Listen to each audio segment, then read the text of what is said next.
Half of all piano music is written below the middle of the page, in a clef that most beginners avoid for years. 5 minutes now means you can read the whole keyboard, not just the top half.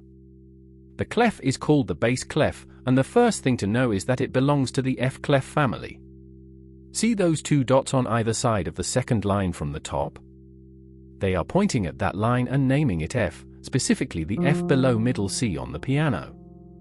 Every other note on the bass staff is measured from that one anchor. Before the treble clef taught you the note G by wrapping a curl around its line, the bass clef teaches you the note F by bracketing it with 2 dots. 2 very different shapes, one very similar idea: pin one note, then fill in everything around it.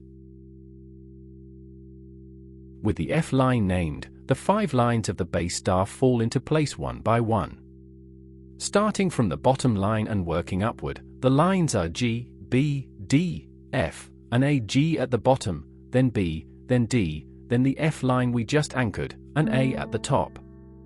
A simple phrase locks them in order: good boys do fine always. That is G, B, D, F, A from the bottom up. Hear each line as it lights: G on the bottom line, B on the second, D in the middle, F on the fourth, and A at the top. Now the 4 spaces between those lines. The spaces read A, C, E, G from the bottom. All cows eat grass.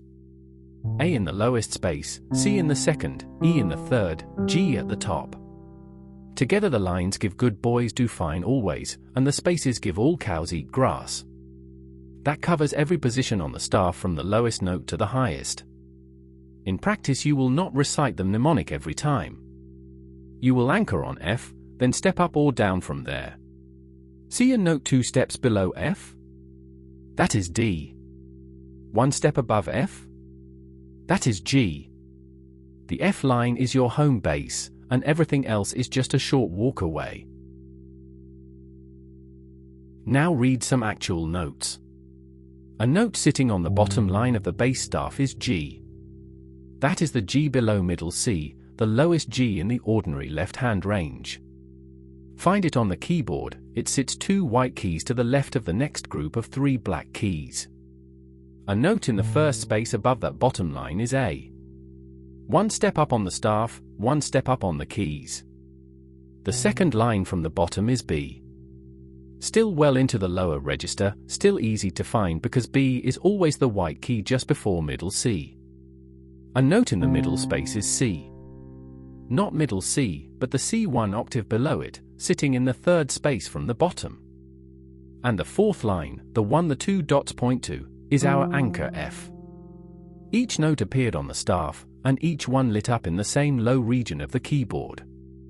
The bass staff is the language of the left hand, the cello, the bass guitar, anything that lives in those lower octaves. Notice the pattern: staff position and keyboard position rise together. A note higher on the page means a higher pitch on the instrument. That same relationship holds in the treble clef, and it holds here too. Suppose you had to write all those low notes on the treble staff instead. The note G that sits on the bass staff's bottom line would need to be placed 2 ledger lines below the treble staff, hanging beneath the frame with tiny private lines just to give it somewhere to sit. Put the C below middle C there too, and it would sit on a 3rd ledger line, even further down. By the time you have written just half a bar of a cello melody, you have got a forest of small lines dangling underneath the staff, and reading them accurately becomes genuinely hard work. The bass staff rescues those notes. The same G that needed 2 ledger lines under the treble staff lands comfortably on the bottom line of the bass staff, exactly where it belongs. The same low C that was 3 ledger lines down sits in the 3rd space, completely uncluttered. The bass clef exists for exactly this reason, to give every note a clean home without forcing the reader to count downward through a stack of extra lines. You now hold both halves of the map. Treble above, bass below, each with its own anchor note and its own set of positions.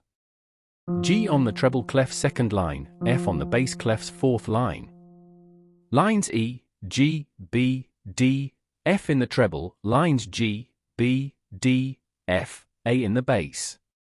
Spaces F, A, C, E in the treble, spaces A, C, E, G in the bass. The two staves share more than a few letters, they overlap in pitch range around the middle of the piano. That overlap is where the most important note in music theory lives, the note that bridges both staves and carries a name everyone uses.